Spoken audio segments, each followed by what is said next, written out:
नमस्कार मित्रांनो, पुन्हा एकदा तुमचं स्वागत आहे इन्फो मराठी 24 या यूट्यूब चॅनलवर। मित्रांनो, कर्मचारी पेन्शन योजना 1995 बद्दल एक अत्यंत महत्त्वाची बातमी घेऊन आलेलो आहे। बातमी आहे कर्मचारी पेन्शन योजना 1995 पेन्शनधारक EPFOला न्यायालयात आव्हान का देत नाहीत। मित्रांनो, नेमकं काय आहे या बातमीमध्ये नक्की बघूया। पण त्याआधी जर तुम्ही आपल्या चॅनलवर नवीन असाल तर चॅनलला सबस्क्राइब करून बाजूला दिलेल्या बेल आयकॉनला नक्की क्लिक करा। व्हिडिओ जर कामाचा आणि महत्त्वाचा वाटला तर व्हिडिओला लाईक करून आपल्या मित्रपरिवारासोबत नक्की शेअर करा। आणि हो मित्रांनो, व्हिडिओला शेवटपर्यंत नक्की बघा जेणेकरून तुमच्याकडून कोणतीही माहिती सुटणार नाही।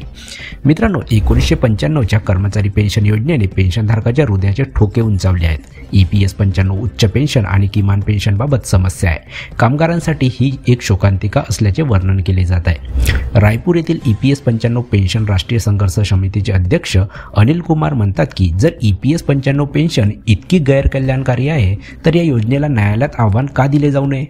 ज्या योजनेत अनेक त्रुटी आहेत आणि EPFOला त्यांच्या सोयीनुसार नियमामध्ये बदल करण्याची एकतर्फी अधिकार देण्यात आला आहे, ज्यांचा उद्देश कामगारांसाठी भविष्य निर्वाह निधीची व्यवस्था करणे हा होता, जेणेकरून ते निवृत्तीनंतर सन्माननीय जीवन जगू शकतील।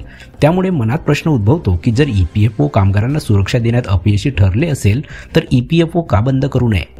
कामगाराच्या राष्ट्रीय कामगार संघटनांनी या प्रकरणात पुढे यावे। कामगारांनी त्यांच्या कष्टाने आणि घामाने कमावलेले पैसे कोणत्या ना कोणत्या कायद्याच्या नावाखाली जप्त करणाऱ्या अशा गैरकल्याणकारी योजना आणि संस्थांविरुद्ध आवाज उठवला पाहिजे।